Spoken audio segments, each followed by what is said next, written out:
So, Vanakkam. So, we will continue our lecture on engineering seismology. So, last class we have introduced about the seismic hazard analysis, so why it is important, what are the parameters we are expecting so to estimate from the seismic hazard we have discussed. So, we have seen that the seismic hazard analysis is the first and foremost step of the any zonation. So, this hazard analysis are carried out basically for the design of new buildings as well as to know the seismic status of the any particular region. So, this has to give the input for the infrastructure design, so that the failure of these structures, infrastructures can be reduced or minimized. So, due to any future unexpected earthquakes. So, generally this is done by considering the past earthquake data based analysis. So, with the continuation with the introduction to the seismic hazard analysis, so today we are going to talk about the seismic steady area and preparation of seismotectonic map. So, this seismotectonic map preparation is the very basic information. This map decides your hazard at a particular place.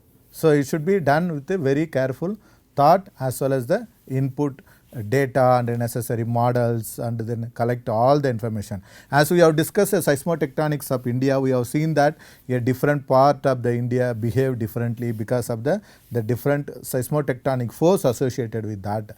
For example, east and west, we have seen that the boundaries of east and west basically transformed nature and thrust faults are there, and north completely thrust fault, but still there is a subduction earthquakes which can also take place and very deep, so about more than 200-300 kilometer deep, and then the presently continent to continent, so convergence is contributing to the most of the rupture and fault in the northern India, which causes a many shallow earthquake. Apart from that, we also seen that central and south, there were the Cretan regions has undergone several deformation and caused a considerably damaging earthquake, particularly after 1950. So, where we have also seen why those cratons are creating earthquake. We have also understand the geology of those all these regions, and then the fault mechanism, beach balls, the VPVS ratios, Poisson ratios,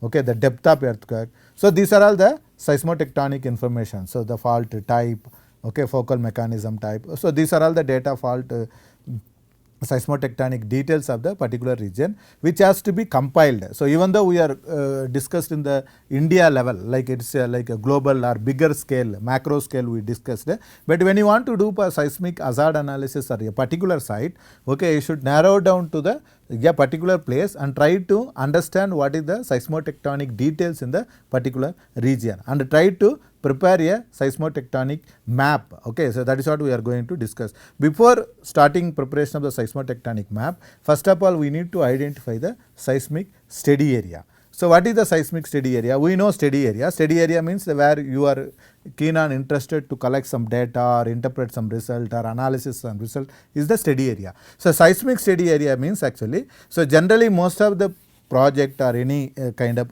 report, they concentrate steady area means only that area. So, for example, somebody want to do some analysis in Bangalore, they consider Bangalore. They don't look at what has happened in the Mysore, what has happened in the Tumkur, what has happened in the Chennai. So, they don't look at it. But seismic, with respect to seismic action, as we have seen that the earthquake originate and propagate a waves, emit a energy in the form of seismic waves.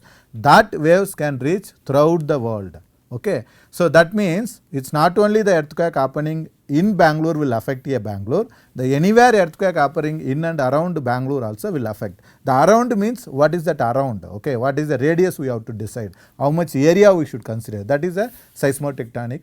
So, the map preparation it will help. So, that area is called as a seismic steady area. So, the seismic steady area basically so helps to compile the required information for the seismic hazard analysis to to represent your hazard in the form of severity and repeatability of ground shaking. So, what are the information which can compiled in this region actually, as we have seen that the earthquake magnitude, the distance, okay, epicentral hypocentral distance, and earthquake rate, okay, the recurrence model or return model, then amplitude, duration, ground shaking, predictive equations. So, these are all the information we need to account in the seismic steady area, which will result in the your hazard prediction, okay, like PGA, PGV or intensity, which will helpful to estimate the inertial force and ground deformation failure, soil liquefaction possibility, landslide possibility, surface subset possibility, tsunami possibility. All those things are we have to estimate. These are all the seismic hazard, okay, which can expected, which is the function of your seismic steady area what you are considering. So, if you look at the map, this one, so the steady area is actually the region where you are looking at your hazard estimation. Okay. So, if the Bangalore city I want to estimate a hazard, the Bangalore BBMP area, okay, is a steady area.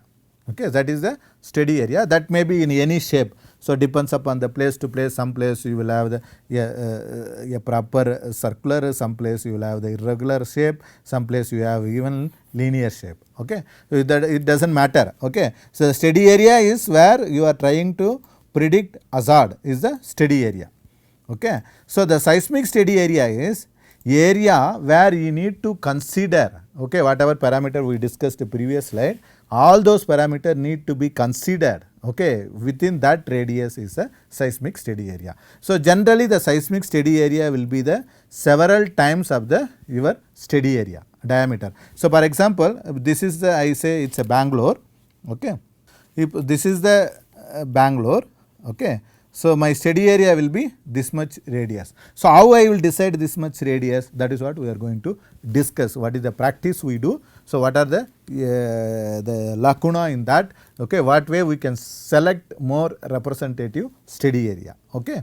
So, in the steady area, okay, so in the steady area and seismic steady area you have to identify. So, then after identification of the seismic steady area, basically we call it as a SSA. Okay. So, the SSA is a steady area, SSA is a seismic steady area. You need to understand geology, okay, deep geophysical data, fault study and map, remote sensing, seismic data. So, these are all the information which is a part of your seismotectonic details, that is what we have seen that, no. So, those details should be compiled, okay, and geo-referenced and plotted in the seismic steady area. So, let us see how the seismic steady area is generally selected. So, the I mean as per the literature in India concern, okay, so the hazard analysis, particularly when they talk about the systematic hazard analysis, I understand that the first work was done by the R.N. Iyengar, okay, his group and his team. So, Professor Raghukant right now is faculty at IIT Chennai. Okay, so IIT Madras is the faculty. So, they have done, okay, so they referred a seismic steady area. So, that is what I come to know what is the seismic steady area. So, they consider the seismic steady area some X radius based on the regulatory guide.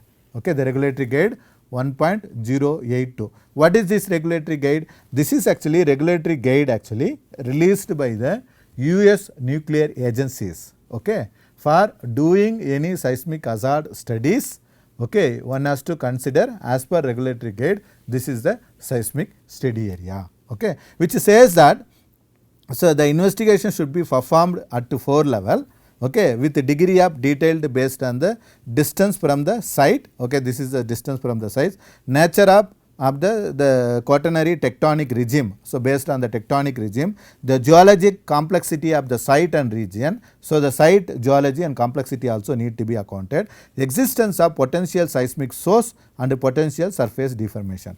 So, they say that you should do a 4 level of study, okay, to identify a starting from the your seismic steady area. So, what is that 4 level? So, the within the radius of 320 kilometer, which is equal to 200 miles. They are given that any seismic steady area you should take as a 320 kilometer or 200 miles, which is basically given as a 200 miles. Okay, if I convert the US system, they use miles, no. So, if we convert that into the kilometer, it comes to roughly 320 kilometer. So, one has to conduct regional geological seismological investigation to identify the seismic source. So, people has to go through a literature and identify a seismology and geological investigation and identify the different seismic source in this radius region. This investigation should include literature review, study of map, remote sensing data, if necessary on-site ground recognition. So, they say what are the detailed study you should do. So, within the radius of, so that is the first level they say for this one. So, within the radius of 40 kilometer like 25 miles of the site, okay, site vicinity, the geological, seismological, geophysical investigation should be carried out. Greater details, you can see greater detail means you should go do the field studies, okay, regional investigation, identify and characterize all the seismic and surface deformation potential of the any capable source in the area. Okay, that is what you should do in the 40 kilometer radius. The seismic potential of the seismogenic source and demonstration of the such structure are not present. So, you have to do the detailed study and demarcate which are the potential seismogenic source, which are the not potential seismogenic source. That we have to demark by doing this detailed analysis. So, site with the capable of tectonic source within the radius of 40 kilometer may be require a more extensive geological and seismological study. If you found that there is a potential seismic source, okay, then you have to take a further detailed investigation. Okay. So, that should be done again another scale, okay, that is like 5 miles or within the radius of 8 kilometers. Okay.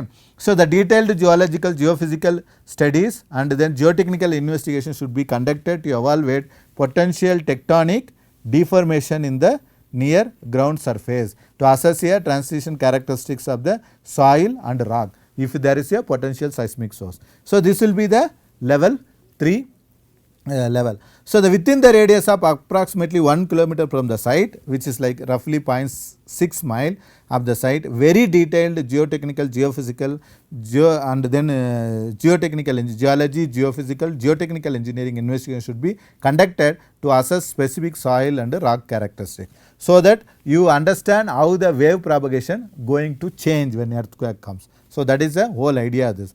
So, they also given, okay, after giving this minor discussion in the detail, they also suggested that the area of investigation may be need to be expanded beyond the specified above in the region, include capable of tectonic source relative to the high seismicity, complex geology and regions of that experienced large geological recent earthquake, identify historical record and follow seismic data. So, this is what they are given. So, this was basically guideline given by the US Atomic Regulatory Guide.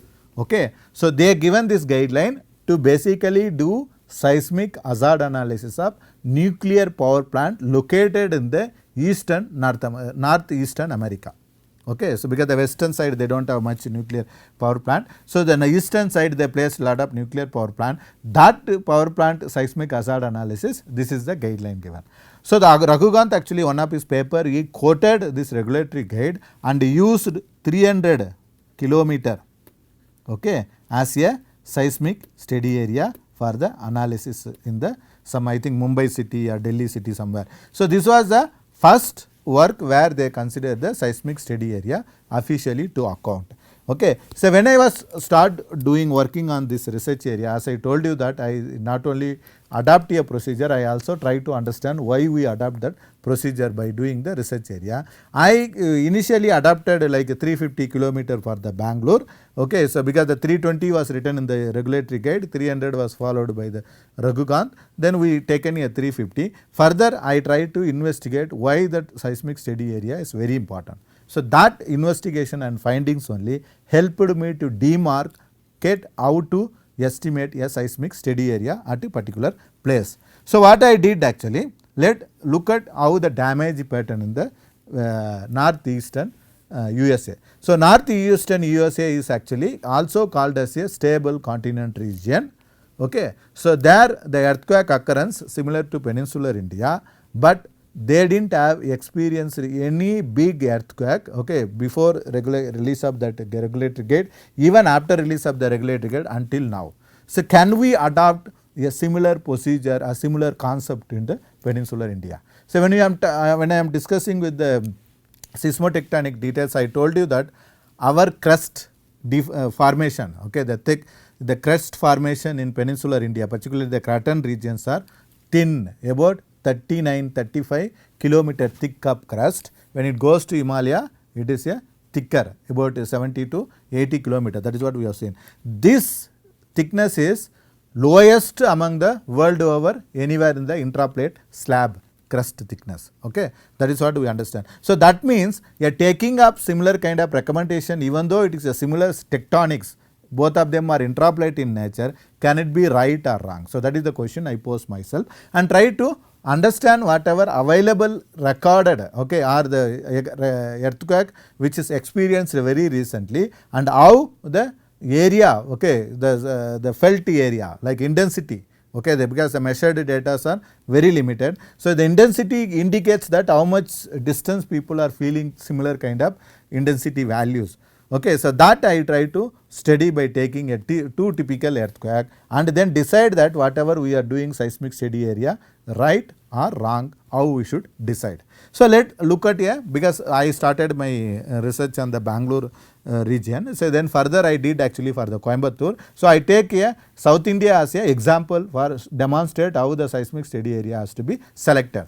So let's see the US map. Okay, this is actually the 4.9 magnitude, okay, local magnitude in eastern North America. You can see the intensity map, okay, you can see the intensity map, okay, the 4, the 6, okay, 4, 4, very closely you can see the intensity map. Okay, so this is the distribution of the isosysmal map. Let's see the same kind of map here, okay, like you can see here. Okay. So it very clearly indicates that, okay, the distribution of this and this are completely different. So we have basically a longer distance, the similar kind of intensities are reported. Okay, this was a magnitude of 4.7 occurred in 2004 in the Pala region. Okay, this is called as a Pala earthquake. Okay, so here you can see that there is a considerable variation in the intensity, where here this was actually a smaller distance, here it is a bigger distance.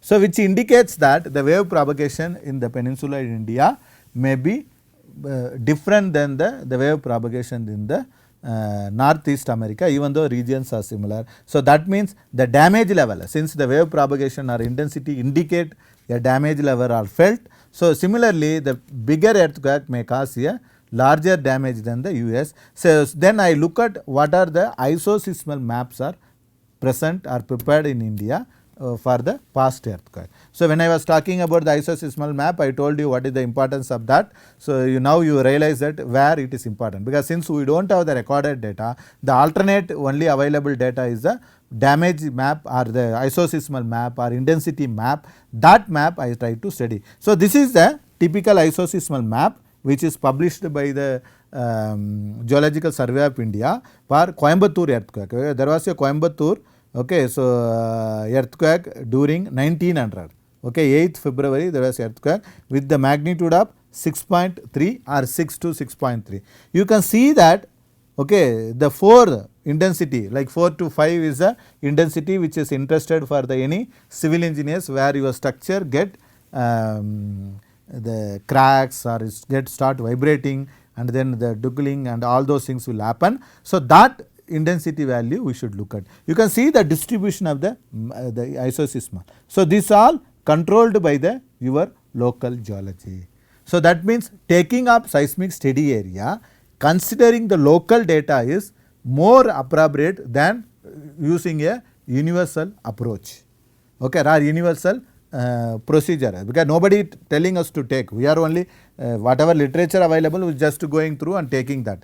So instead of taking some literature which is elsewhere, which may or may not applicable to us, let's see, understand our own earthquake. That is why we discuss here seismic events or earthquakes reported in the India. We have given a few classical examples, no? So that isosysmal map, understanding of that damage will help you to identify your seismic study area. Okay, so now you understand what is the importance of that. So by looking at this, one can decide what intensity the building damage or the human felt uncomfortable, that intensity they can decide. Based on that, they measure how much distance it is from the isoseismal map and take that distance as a minimum distance for the seismic steady area.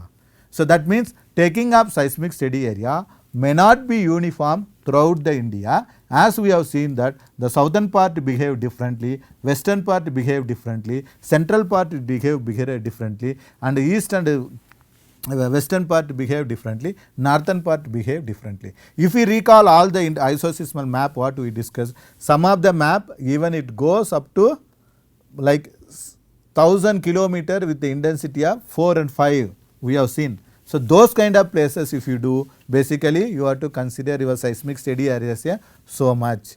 And this case particularly this shows a maximum distance of close to 3.76 degree, which is multiplied by the 110 if you do, it close to 450 or 500 kilometer radius you will get. So this is how you can select a seismic steady area.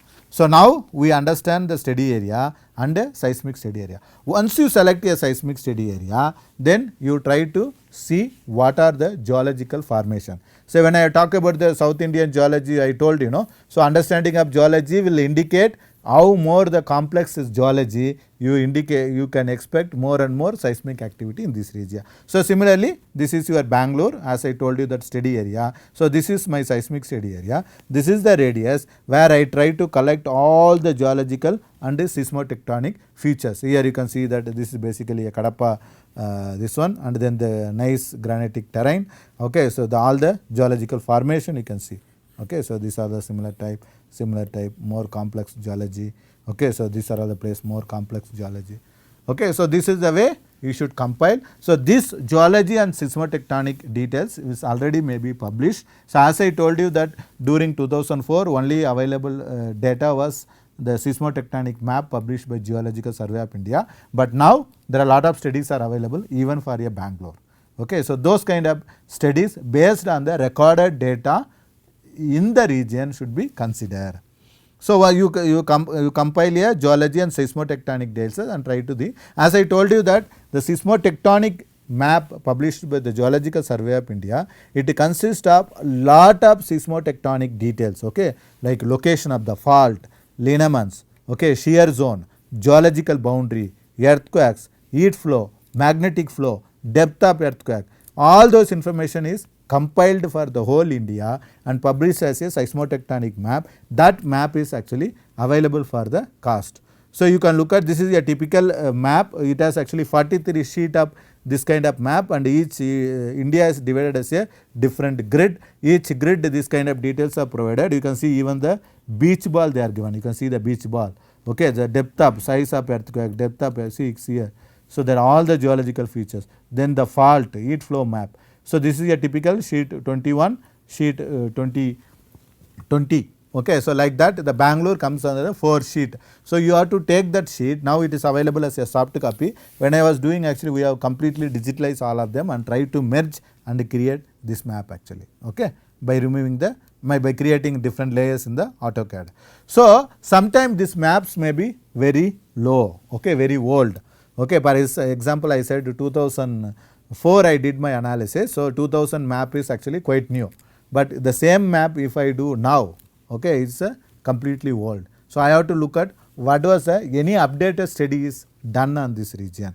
So there was a updated study, means generally geologists and geophysicists and remote sensing people, they do the studies what we discussed in the seismotectonics of South India, we discussed based on the data, they do lot of analysis, no. So they do that kind of studies and try to publish a map which shows a active seismic sources, okay. So there were dead seismic sources, lineaments, okay, earthquakes, all those days. So this is a such study carried out for the Karnataka, where authors are used remote sensing image. Okay, he is Dr. Ganesh Raj from ISRO scientist. We had actually interacted with him. We have used his map, 2001 map in the 2004 analysis, where he is also shared our publication along with us for the Bangalore microzonation work in the ASAD analysis. So where they plotted, identified all the lineament and superimpose earthquake data, minor earthquake data, try to identify the active lineament and comment about that how these lineaments are active,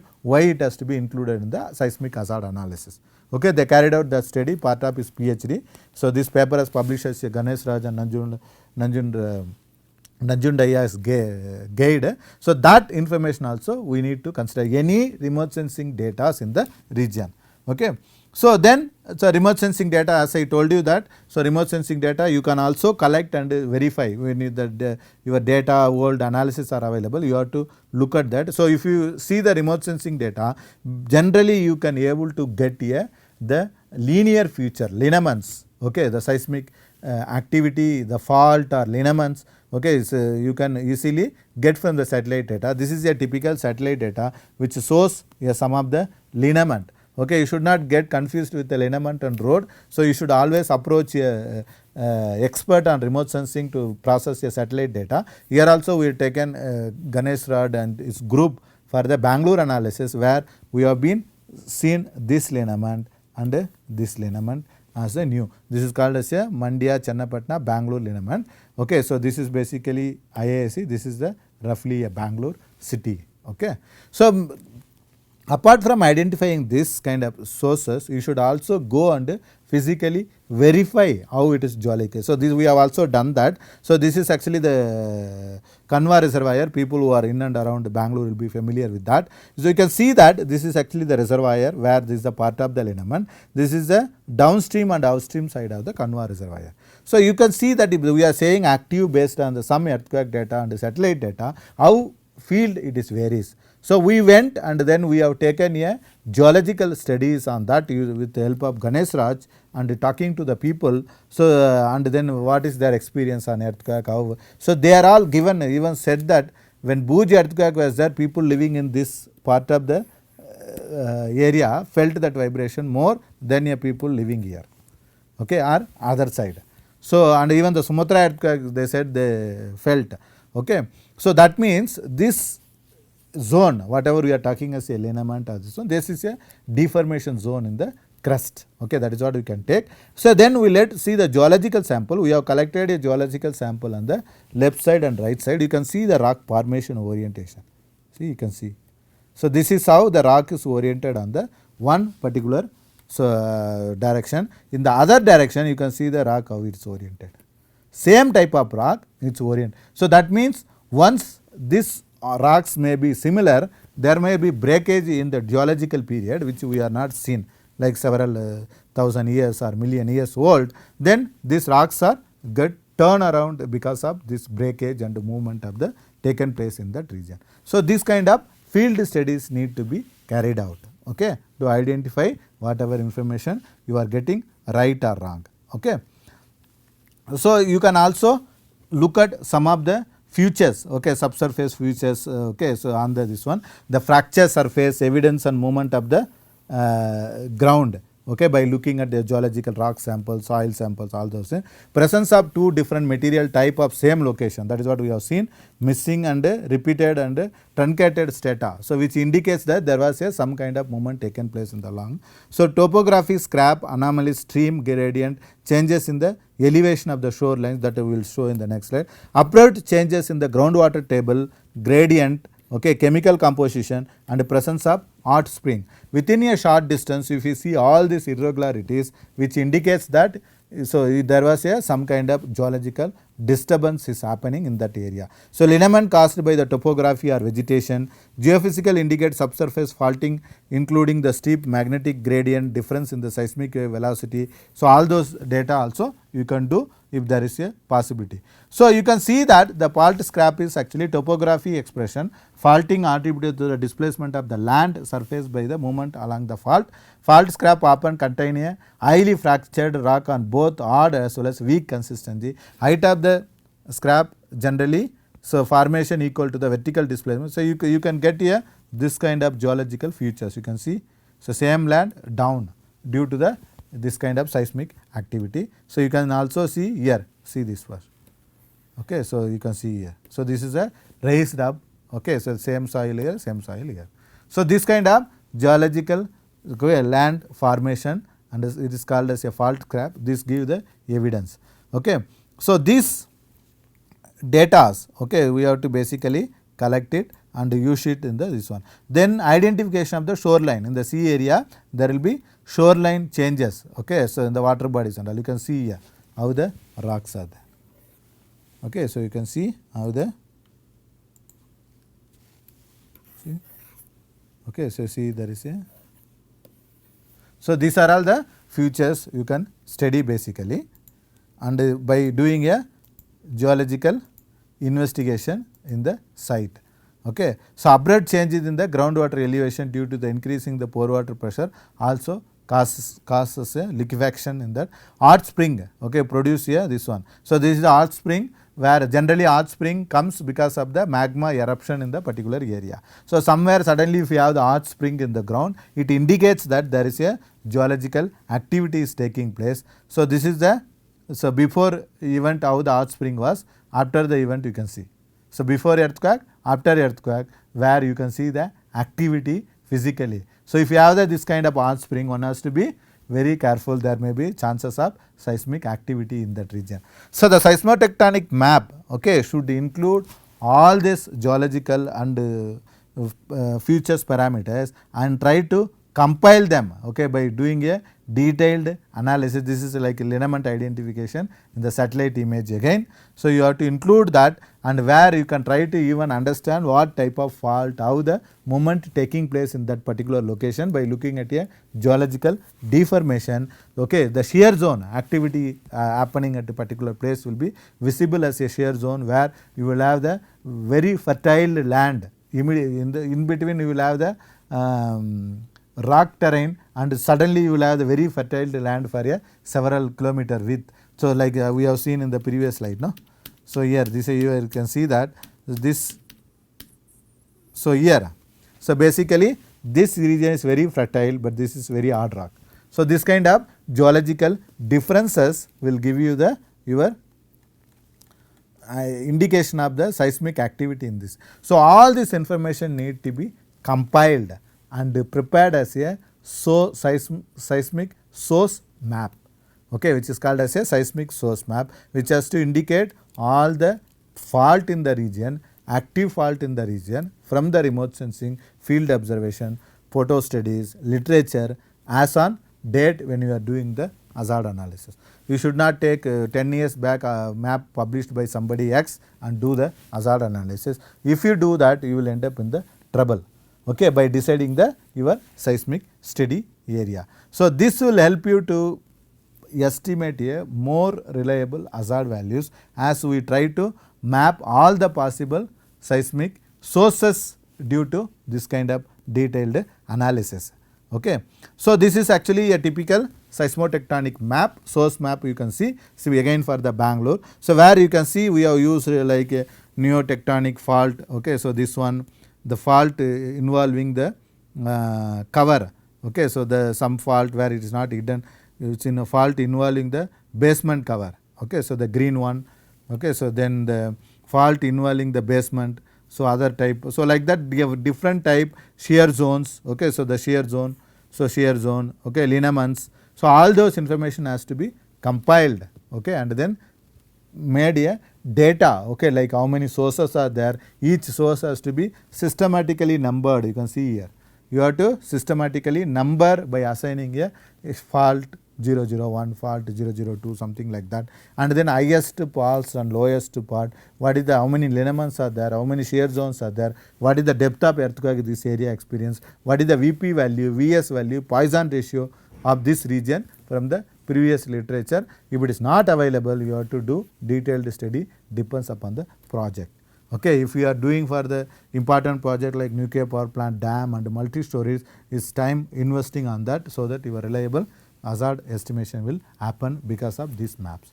So this is how you can prepare your hazard analysis process of preparing a seismotectonic map. Okay. So the seismotectonic map is the base information source about the seismotectonic character of the region, which includes the seismic source, deep geophysical data, okay, so which VP, VS and Poisson ratio, crust thickness, depth of the earthquake, number of fault, element, active sources, all those information should be compiled for a seismic steady area. So, where a seismic steady area is to be arrived based on the intensity experienced in the region, intensity map or isoseismal map, or if you have the big earthquake recorded data, that also can be taken as a reference to decide a seismic steady area. So, as on now, I don't recommend any seismic steady area for any particular location. You have to do your own homework and try to arrive a seismic steady area. So, if you want to check the how to arrive that, you can refer some of my publications done for Coimbatore, okay, the KSR dam and other regions where we have given a systematic approach how to arrive a seismic steady area radius. Okay, then how to prepare a seismotectonic map. Okay, so this is the base map where we identified all the active fault sources and mapped them. So, with this we will move to the next step of the hazard analysis. Okay, so that is the seismic data collection and then seismic data homogenization. So, that we will discuss in the next class. Thank you very much for watching this video. So, I will meet you in the next class. Thank you.